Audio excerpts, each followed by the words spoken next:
নমস্কার, নিউজ 18 ডিজিটালে স্বাগত। আমি মিমি। এই মুহূর্তে যে খবরগুলো একেবারে ট্রেন্ডিং তার মধ্যে চারটে খবরে ফোকাস করবে এই মুহূর্তে। শুরুতে দেখে নিন সেই চারটে খবর কি যা ফোকাসে। ফোকাস 1, ঐতিহাসিক দিন আজ, বিশ্বের উচ্চতম ব্রিজ উদ্বোধন করলেন প্রধানমন্ত্রী।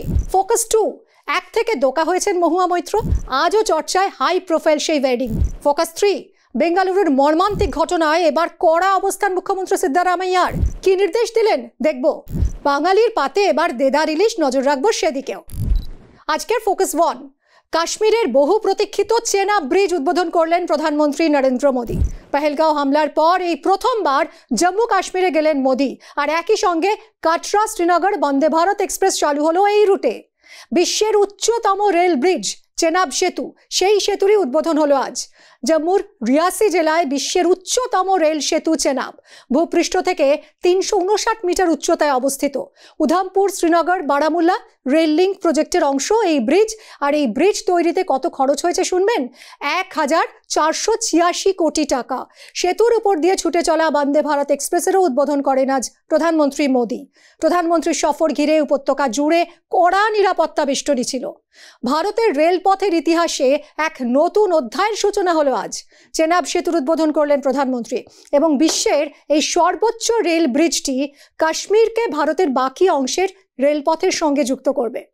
বিশ্বের highest rail and arch bridge, Eiffel টাওয়ারের থেকে উঁচু এই ব্রিজ। রিয়াসি জেলার বক্কাল আর কাউরি গ্রামের মধ্যে চেনাব সেতু, এই চেনাব নদীর উপর 359 মিটার উঁচু, মানে 1178 ফিট এই উচ্চতায় এই ব্রিজ নির্মিত হয়েছে, যা আইফেল টাওয়ারের থেকেও 35 মিটার উঁচু।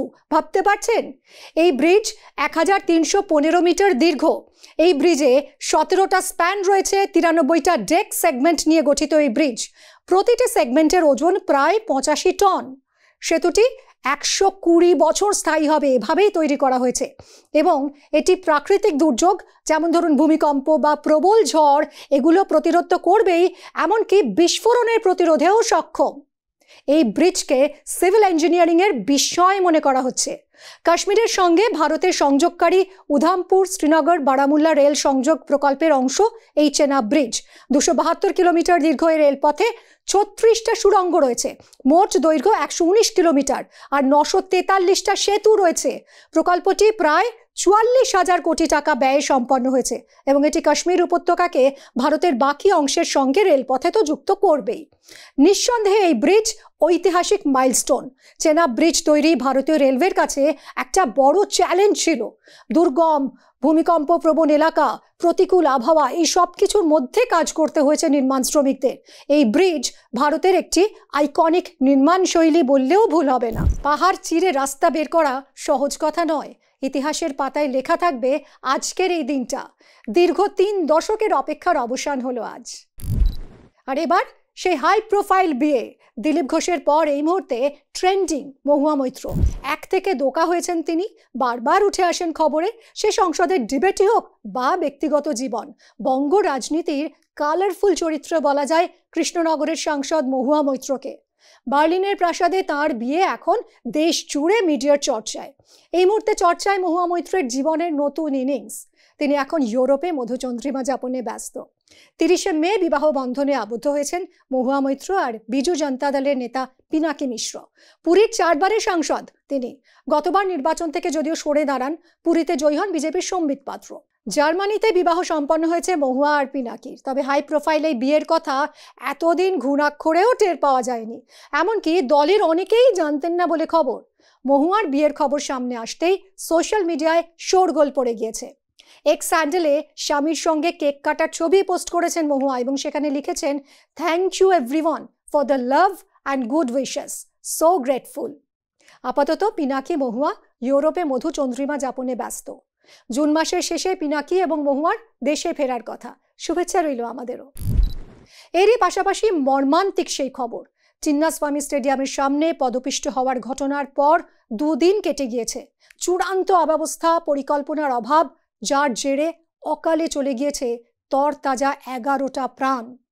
বেঙ্গালুরুর এই মর্মান্তিক ঘটনায় কড়া অবস্থান নিয়েছেন মুখ্যমন্ত্রী সিদ্ধারামাইয়া। 4 জনকে শেষমেশ গ্রেফতার করেছে পুলিশ। এবং পুলিশ সূত্রে যেরকম জানা যাচ্ছে, এই ধৃত 4 জনের মধ্যে রয়েছে আরসিবির ম্যানেজমেন্টের নিখিল সোশালে এবং ইভেন্ট ম্যানেজমেন্ট কোম্পানি ডিএন এর সুনীল ম্যাথিউ। আরসিবির টপ মার্কেটিং অফিসার নিখিল, তাকে যখন গ্রেফতার করা হয় তখন তিনি কেম্পেগৌড়া আন্তর্জাতিক বিমানবন্দরে বিমান ধরতে যাচ্ছিলেন, এয়ারপোর্ট থেকে তাকে অ্যারেস্ট করা হয়েছে। এফআইআর এর ভিত্তিতে ভারতীয় ন্যায় সংহিতার বিভিন্ন ধারায় গ্রেফতার করা হয়েছে, যার মধ্যে রয়েছে অনিচ্ছাকৃত খুন, গুরুতর আঘাত, বেআইনিভাবে সমাবেশ এবং তাড়াহুড়ো বা অবহেলার মাধ্যমে মানুষের জীবনকে বিপন্ন করার মতন গুরুতর ধারা। বৃহস্পতিবার কর্ণাটকের মুখ্যমন্ত্রী সিদ্ধারামাইয়া পদপিষ্ট হওয়ার ঘটনায় Bengaluru police commissioner B Dayananda এবং আরও 3 জন ঊর্ধ্বতন পুলিশ কর্মকর্তাকে বরখাস্ত করেছেন। চিন্নাস্বামী স্টেডিয়ামে আরসিবির সেলিব্রেশনের সময় এই ঘটনা, পদপিষ্ট হয়ে 11 জনের মৃত্যু এবং প্রাথমিক তদন্তে একাধিক চাঞ্চল্যকর তথ্য সামনে আসছে। যে তথ্যগুলো উঠে আসছে, 1 নম্বর তথ্য, বুধবার গোটা সেলিব্রেশনের অনুষ্ঠানে আপত্তি ছিল বেঙ্গালুরু পুলিশের, কিন্তু সেই আপত্তি শোনেনি আরসিবি। এক প্রকার বাধ্য হয়েই পুলিশ আরসিবির অনুষ্ঠানের অনুমতি দেয়। পদপিষ্ট হওয়ার ঘটনার আগে এবং পরে একাধিক চিঠি চালাচালি হয়েছে কর্ণাটক ক্রিকেট সংস্থা, আরসিবি এবং প্রশাসনের মধ্যে। পুলিশ প্রথমে গোটা অনুষ্ঠানটাকেই রবিবার সরিয়ে নিতে চেয়েছিল, পরে বাধ্য হয়ে বুধবার শর্ত সাপেক্ষে সেলিব্রেশনের অনুমতি দেয়।